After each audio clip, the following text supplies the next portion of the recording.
બોટાદમાં હિન્દુ સંમેલન યોજવામાં આવ્યું હતું, જેમાં 5000 કરતાં વધુ હિન્દુ ભાઈ બહેનોએ ભાગ લીધો હતો. બોટાદમાં પાળિયાદ રોડ ઉપર એમડી શાહ વિદ્યાલય ખાતે આજે ભવ્ય હિન્દુ સંમેલન યોજવામાં આવ્યું હતું.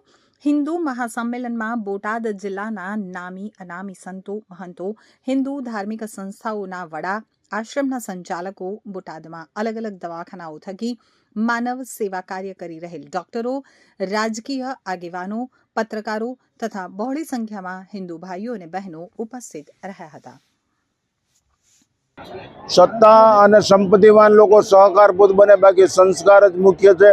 સંસ્કારથી જ બધું સાકાર થઈ શકે મુખ્ય સિદ્ધાંત છે.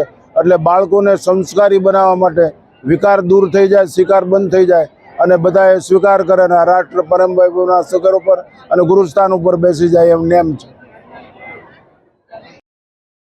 તો આજના 5000થી વધારે ભાઈઓ બહેનો, કાર્યકરો, યુવાનો, યુવતીઓ ઉમળકાભેર જોડાયા હતા.